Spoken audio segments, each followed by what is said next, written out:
Shalom, saudara yang kasihi Tuhan Yesus Kristus. Selamat berjumpa kembali di dalam program yang luar biasa sangat memberkati kita ini, yaitu Bible Study CK7. Kita akan mengupas pasal demi pasal dari setiap firman Allah. Ya, walaupun memang secara sederhana, gak mendetail dan tidak terlalu dalam. Karena apa? Karena memang waktunya sangat singkat ya, sekitar 40 menit saja. Tetapi kita akan menemukan mutiara-mutiara kebenaran. Ya. Kalau saudara pengen lihat secara lengkap, ya, mendetail, lalu bahasa aslinya seperti apa, nah saudara sekolah Alkitab, ya, sekolah teologi. Tapi gereja PRJ Group CK7 memfasilitasi supaya kaum awam itu jemaat ya saudara, baru mulai pertobatan gitu, pengen menggali firman Tuhan dengan cara yang sederhana, pengertian-pengertian apa yang tersimpan di dalamnya, maka program ini sangat cocok untuk mereka. Nah, oleh sebab itu mari kita akan belajar tentang satu hari raya bagi umat Israel, yaitu hari raya pendamaian. Seperti apa sih hari raya pendamaian itu? Mengapa harus dirayakan? Mengapa harus diperingati tahun demi tahun? Kalau tanpa makna dan tujuan yang penting, tentunya Tuhan tidak pernah memperingatkan itu. Tapi karena itu penting, maka kita akan pelajari dan nanti apa korelasinya dengan kehidupan pada perjanjian baru di angkatan generasi kita ini. Tapi sebelumnya mari kita minta Tuhan untuk mengurapi kita. Kita membuka hati, membuka pikiran kita, roh, jiwa, dan tubuh kita. Kita buka kepada Tuhan dan Tuhan akan mencurahkan berkat-berkatnya untuk kita semuanya. Kita sembah Dia saudara.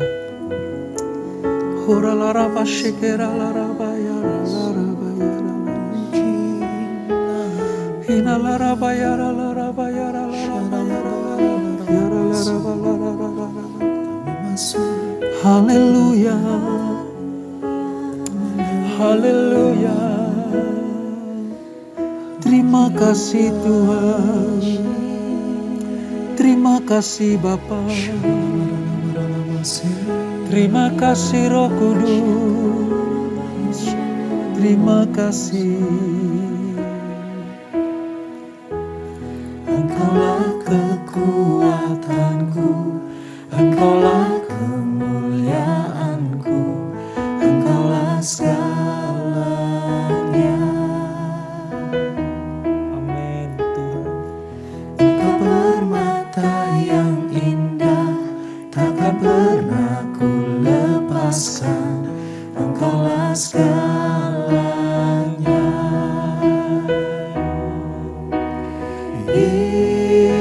Yesus, domba Allah, mulia nama-Mu.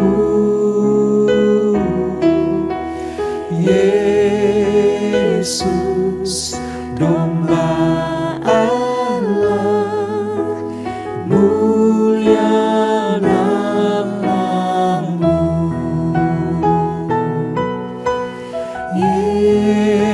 Yesus, domba Allah, mulia nama-Mu.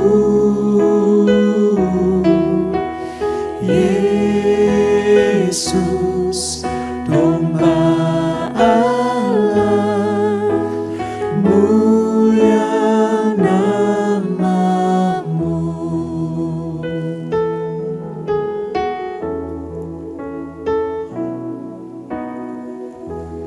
Engkaulah kekuatanku, Engkaulah kemuliaanku, Engkaulah segalanya.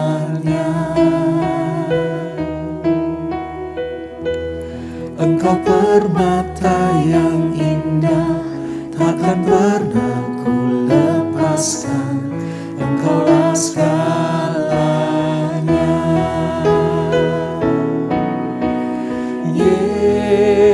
Yesus,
Yesus, domba Allah, mulia nama-Mu.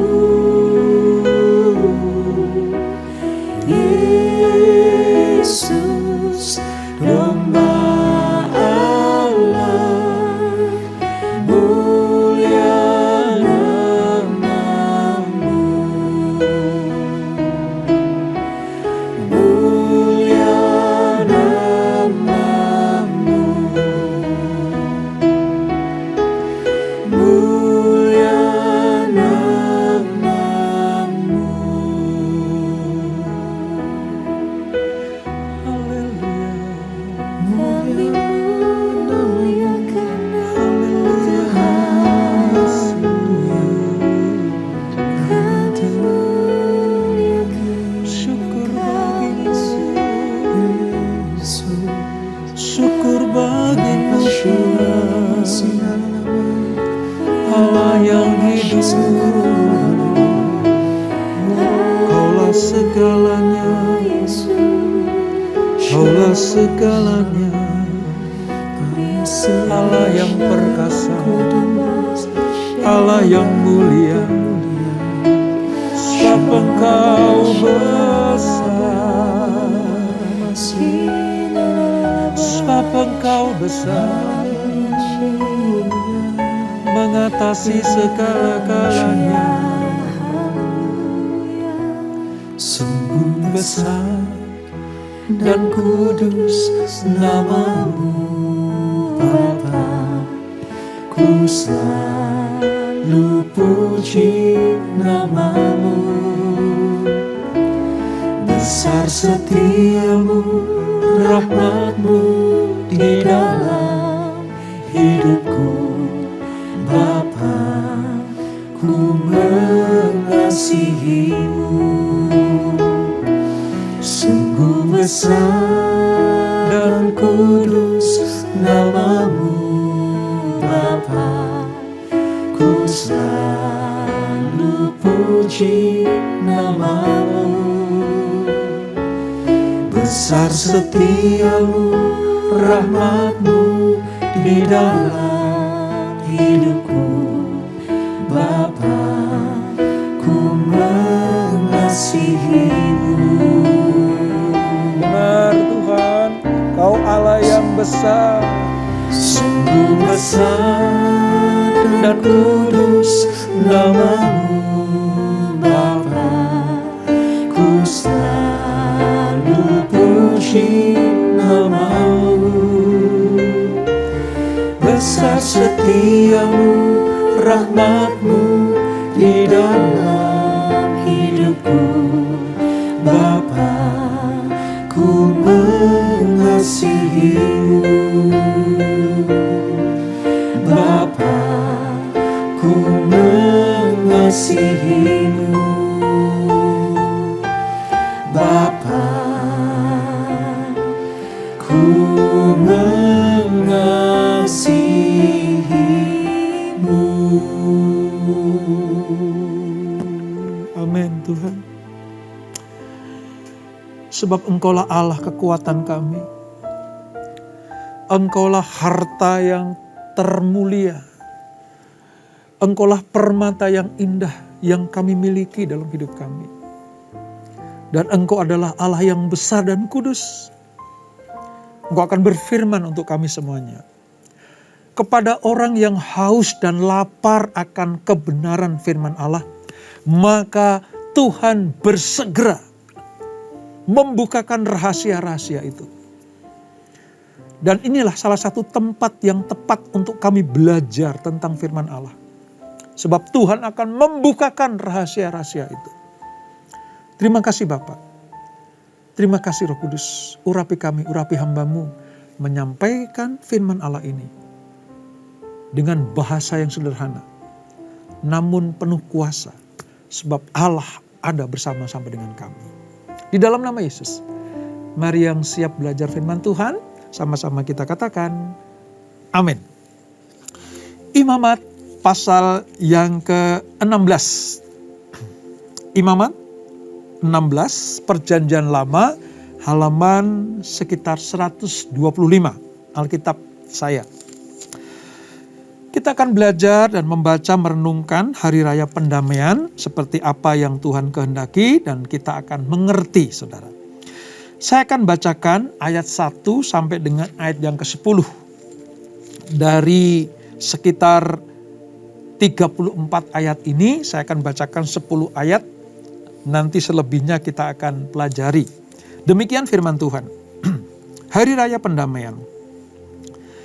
Sesudah kedua anak Harun mati, ya, tentang Nadab dan Abihu mati, yang terjadi pada waktu mereka mendekat ke hadapan Tuhan, berfirmanlah Tuhan kepada Musa. Firman Tuhan kepadanya, katakanlah kepada Harun, kakakmu, supaya ia jangan sembarangan waktu masuk ke dalam tempat kudus di belakang tabir, ke depan tutup pendamaian yang di atas tabut, supaya jangan ia mati. Karena aku menampakkan diri dalam awan di atas tutup pendamaian. Beginilah caranya Harun masuk ke dalam tempat kudus itu, yakni dengan membawa seekor lembu jantan muda untuk korban penghapus dosa dan seekor domba jantan untuk korban bakaran. Jadi ada jenis korban, penghapus dosa dan korban bakaran. Ia harus mengenakan kemeja lenan yang kudus, dan ia harus menutupi auratnya dengan celana lenan, dan ia harus memakai ikat pinggang lenan, dan berlilitkan serban lenan. Itulah pakaian kudus yang harus dikenakannya, sesudah ia membasuh tubuhnya dengan air di kolam pembasuhan itu. Dari umat Israel, ia harus mengambil 2 ekor kambing jantan untuk korban penghapus dosa, dan seekor domba jantan untuk korban bakaran. Kemudian Harun harus mempersembahkan lembu jantan yang akan menjadi korban penghapus dosa baginya sendiri, dan dengan demikian mengadakan pendamaian baginya dan bagi keluarganya. Ia harus mengambil 2 ekor kambing jantan itu dan menempatkannya di hadapan Tuhan di depan pintu kemah pertemuan, dan harus membuang undi atas kedua kambing jantan itu, sebuah undi bagi Tuhan dan sebuah bagi Azazel. Nah, ini muncul kata Azazel, ya, nanti akan kita pelajari. Lalu Harun harus mempersembahkan kambing jantan yang kena undi bagi Tuhan. Jadi ada kambing jantan yang kena undi, ini dipersembahkan bagi Tuhan. Dan mengolahnya sebagai korban penghapus dosa. Tetapi kambing jantan yang kena undi bagi Azazel haruslah ditempatkan hidup-hidup di hadapan Tuhan untuk mengadakan pendamaian. Lalu dilepaskan bagi Azazel di padang gurun. Nah, saudara, ini agak menarik. Perayaan atau peristiwa tentang Hari Raya Pendamaian ini agak menarik, saudara. Kenapa? Karena ternyata ada satu jenis persembahan yang dikhususkan untuk Tuhan. Tetapi ada simbol, ada lambang, satu persembahan yang dilepas di padang gurun. Sejauh ini belum pernah ada, saudara. Sejauh ini belum pernah ada. Ya, kalau orang Israel membuat mezbah korban persembahan, semuanya untuk Tuhan. Ya, ada sih bagian dagingnya, ya itu dimakan oleh imam, itu ada. Tetapi yang satu untuk Tuhan dan satu untuk di padang gurun untuk Azazel itu baru kali ini. Nah, apa rahasianya dan apa pengertian-pengertiannya, saudara? Mari kita pelajari satu persatu. Hari Raya Pendamaian di pasal 16 ayat 1 sampai 34 ini, sekalipun ada semua korban yang dipersembahkan bagi anggota jemaat Israel maupun para imam untuk diri mereka sendiri, tetapi ada sejumlah dosa dan kenajisan yang untuknya harus diadakan pendamaian. Jika orang ini memelihara hubungan yang benar dengan Allah, ya, Tetapi sekalipun dia memiliki hubungan yang benar dengan Allah, namun karena natur manusia itu berbuat dosa, maka harus dibersihkan dulu. Ada korban pembersihan dulu, namanya korban pendamaian. Supaya apa? Supaya semua ibadah bangsa Israel diterima oleh Tuhan. Oleh karena itu saudara, ditetapkanlah suatu hari tertentu ketika imam besar ya harus melaksanakan ya upacara pendamaian di antara bangsa tersebut dengan Allah. Ini namanya upacara khusus untuk pendamaian, supaya hari besarnya itu dapat berkenan kepada Tuhan. Ada hal penting yang perlu kita simak dan kita pelajari saudara. Mari kita perhatikan satu persatu. Yang pertama, di dalam hari raya pendamaian ini, yang pertama kali harus mengerjakan upacara pendamaian adalah Harun sendiri. Harun dan anak-anaknya harus dibersihkan terlebih dahulu. Harun harus mempersembahkan korban penghapus dosa bagi dirinya dan bagi keluarganya, sebelum ia mempersembahkannya bagi umat Allah. Ini menunjukkan bahwa imam besar pun adalah manusia yang bisa berbuat dosa dan membutuhkan pengampunan. Ingat pelajaran Yesus tentang doa Bapa kami. Itu ditujukan bukan hanya kepada domba-domba atau orang-orang Israel saja, tapi juga bagi para muridnya, bagi para imam. Berdoalah, minta ampun kepada Tuhan. Ampunilah kami seperti kami mengampuni orang yang bersalah kepada kami. Itu sebuah ketetapan doa untuk pendamaian. Sebelum melayani, sebelum berbuat sesuatu, sebelum imam itu melakukan tugas dan pelayanannya, dia harus sudah bersih dulu dengan cara korban pendamaian itu. Itu yang pertama. Jadi Harun harus mempersembahkan korban untuk dirinya sendiri dan untuk keluarganya atau anak-anaknya. Yang kedua, ini lebih luar biasa lagi saudara. Ada 2 kambing yang harus dipersembahkan umat Allah. 2 kambing. 1 kambing yang pertama, yang kena undi setelah diundi ya saudara, harus dipersembahkan kepada Tuhan sebagai korban penghapus dosa. Seperti yang kita baca tadi di ayat 8 dan 9. Ada 2 kambing diundi. Yang pertama kena undian, ini dipersembahkan kepada Tuhan sebagai penghapus dosa.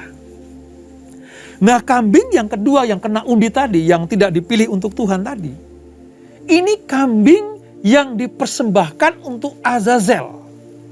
Nanti dilepas di padang gurun. Sebab apa? Ini lambang korban untuk Azazel itu ialah korban yang dipersalahkan karena dosa manusia. Korban yang dipersalahkan karena mengangkut seluruh dosa manusia. Lalu secara simbolis dilepaskan kambing ini di padang gurun. Ya, menyatakan bahwa dosa harus dibawa keluar dari Israel. Dosa harus dibawa keluar dari kemah suci. Dosa harus dibawa keluar dari 12 suku Israel itu. Itu lambang kambing yang dilepaskan untuk Azazel di padang gurun. Kita mengerti sekarang. Di dalam korban pendamaian ini. Ada korban yang untuk Tuhan. Dan ada korban simbolik untuk Azazel. Sebagai pembawa atau dipersalahkan karena dosa manusia. Ini yang kedua, saudara.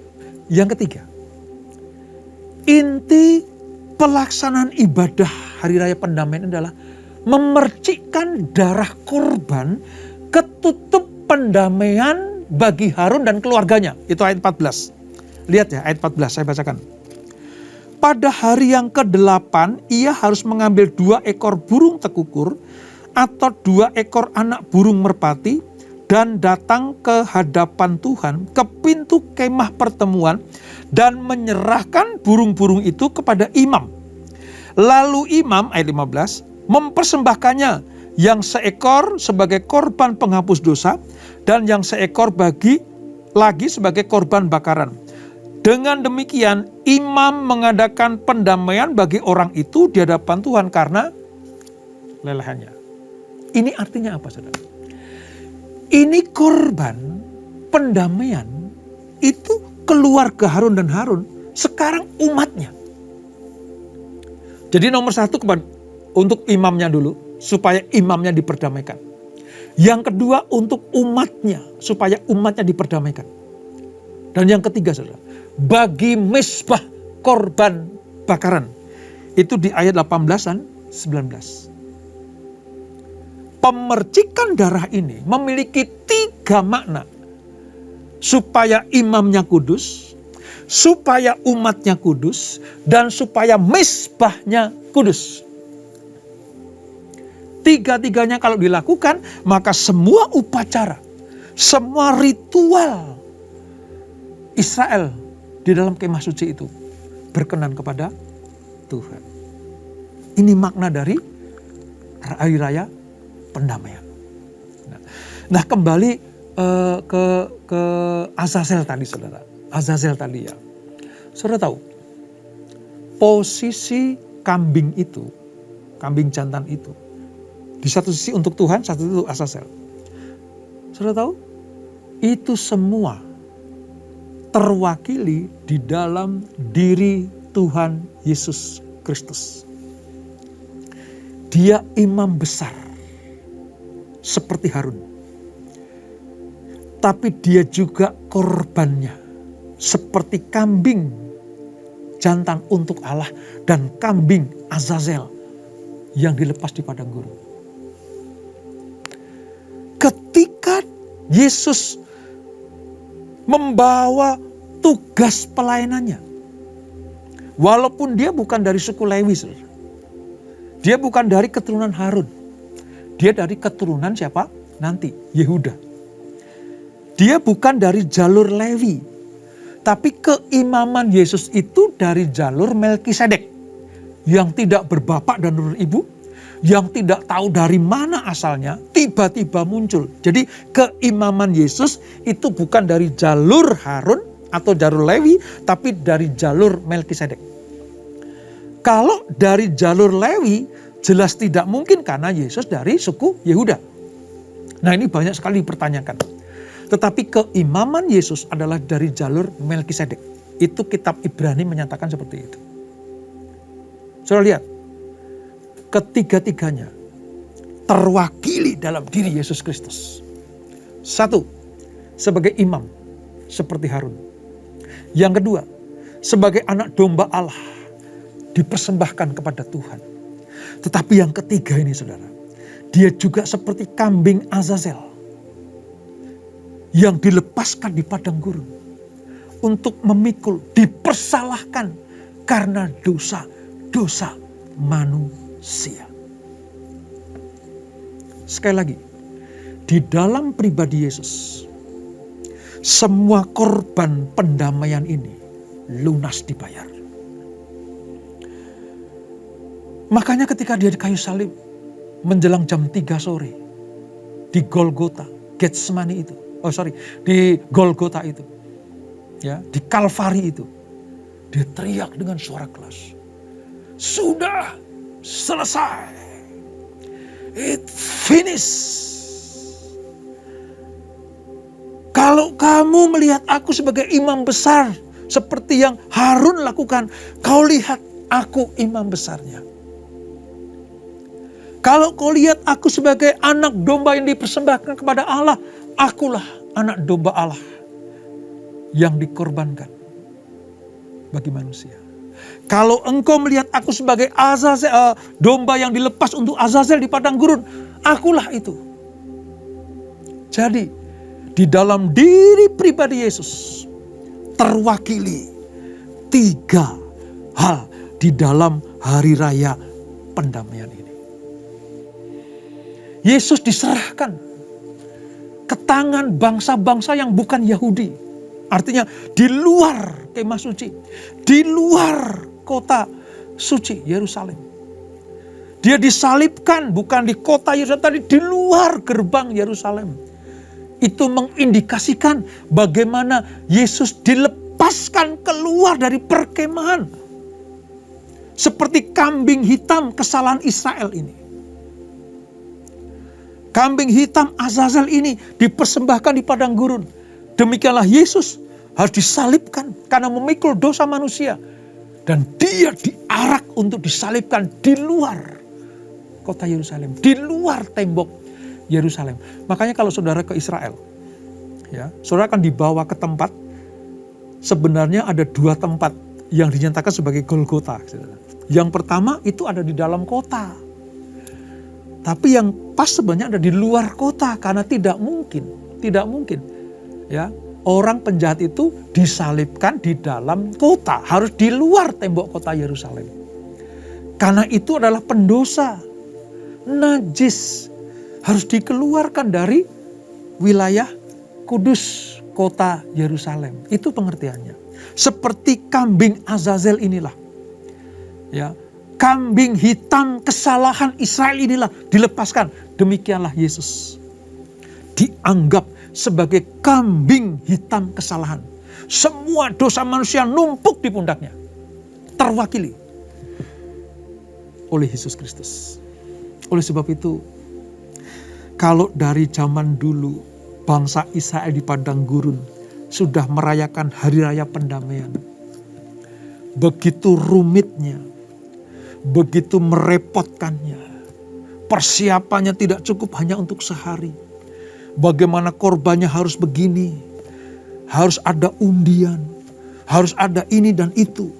Saya mau katakan, kalau Yesus sudah melengkapinya, Yesus sudah menyempurnakannya, betapa kita mengucap syukur atas pengorbanan Yesus untuk kita semuanya. Mari saudara, dengan belajar firman Allah ini kita semakin mengerti betapa besar kasih Kristus buat kita semuanya.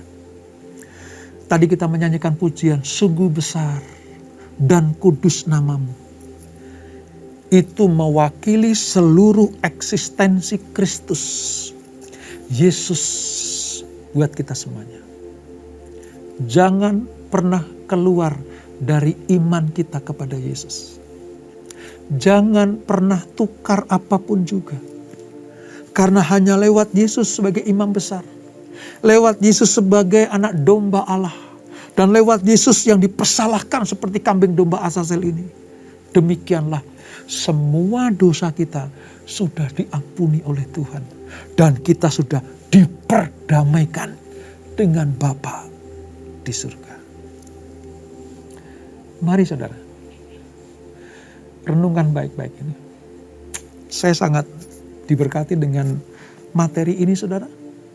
Dan saya menyatakan diri saya akan semakin mencintai Tuhan Yesus. Sekali Yesus tetap Yesus. Jangan ditukar dengan apapun juga. Jangan ditukar dengan harta kekayaan. Jangan ditukar dengan jabatan. Hanya karena ingin naik pangkat kita menjual Yesus. Jangan sampai ditukar dengan ketenaran. Hanya karena pengen sukses, tenar dan terkenal kita menjual Yesus. Jangan sampai saudara. Yesus adalah segala-galanya buat kita semuanya. Seperti pujian yang pertama tadi. Dia adalah permata yang indah. Takkan pernah tergantikan. Takkan pernah kita buang. Sebab dia satu-satunya juru selamat buat saudara, saya, dan semua orang yang percaya kepadanya. Kita berdoa. Bapa di surga, terima kasih untuk pelajaran pada hari ini. Tentang hari raya pendamaian yang diperintahkan Tuhan kepada bangsa Israel di padang gurun pada waktu itu. Kepada Musa, Harun dan anak-anaknya, di mana mereka mewakili para imam. Dan bagaimana kami melihat ada ritual 2 kambing jantan Yang satu dipersembahkan untuk Tuhan. Yang satu dilepas di padang gurun karena terbebani oleh semua dosa umat Israel pada waktu itu. Dan kalau itu dilakukan, maka bangsa Israel akan diperkenankan Tuhan, diperdamaikan dengan Bapa. Bagi kami di perjanjian baru ini ya Tuhan, kami bersyukur, sungguh bersyukur memiliki Yesus Kristus sebagai Tuhan dan Juru Selamat. Dia bukan hanya sebagai imam besar seperti Harun, tapi dia juga adalah anak domba Allah yang dipersembahkan kepada Bapa. Dan sekaligus dia disimbolkan sebagai kambing hitam kesalahan Israel, yaitu yang dipersalahkan ketika dia harus disalib, diarak keluar dari Yerusalem. Seperti kambing domba hitam Asasel yang dikeluarkan dari kemah suci untuk dilepas di padang gurun. Tiga-tiganya terwakili oleh Tuhan Yesus. Terima kasih Bapa. Kami semakin mengerti sekarang. Setiap firman, setiap pasal, setiap perikop, setiap tema-tema di dalam kitab imamat ini. Kami semakin mengerti sekarang bahwa Tuhan sangat memperhatikan anak-anaknya. Terima kasih Bapa. Berkati kami semuanya. Berkati anak-anak-Mu yang setia, yang betul-betul haus dan lapar akan kebenaran firman Allah. Selalu belajar akan kebenaran firman Allah. Berkati Tuhan. Supaya mereka semakin mengenal Engkau, mencintai dan mengasihi Yesus sebagai Tuhan dan Juru Selamat. Kami juga mohon berkat-Mu untuk gereja CK7 yang memfasilitasi Bible Study online ini ya Tuhan. Kami percaya semakin Engkau percayakan hal-hal yang besar untuk gereja-Mu ini. Sebab gereja-Mu ini mengutamakan kebenaran firman Allah di atas segala-galanya. Untuk dipelajari, untuk direnungkan, dan untuk dilakukan. Itulah sebabnya kenapa kami menantikan suara dari surga. Supaya kami disebut sebagai umat yang layak bagi Tuhan. Terima kasih Bapa. Berkati keluarga demi keluarga. Berkati rumah tangga demi rumah tangga. Berkati usaha, bisnis dan pekerjaan anak-anak-Mu. Berkati kami semuanya. Dan kami mau berikrar sekali Yesus, tetap Yesus. Terima kasih Bapak. Sebelum kami berpisah, kami siapkan hati kami, terima berkat yang daripada-Mu. Kekasih-kekasih Kristus, arahkan hatimu kepada Tuhan. Terimalah berkat kasih anugerah dari Allah Bapa yang berlimpah-limpah di dalam Anak-Nya yang tunggal Tuhan Yesus Kristus, dan persekutuan iman dalam Roh Kudus menyertai kita semuanya. Mulai saat ini sampai Maranatha. Tuhan Yesus datang untuk yang kedua kali, menjemput kita semuanya. Dibawa masuk dalam perjamuan kawin anak domba, menikmati kemuliaan kekal sampai selama-lamanya. Yang diberkati, sama-sama kita katakan, amin. Tuhan Yesus memberkati.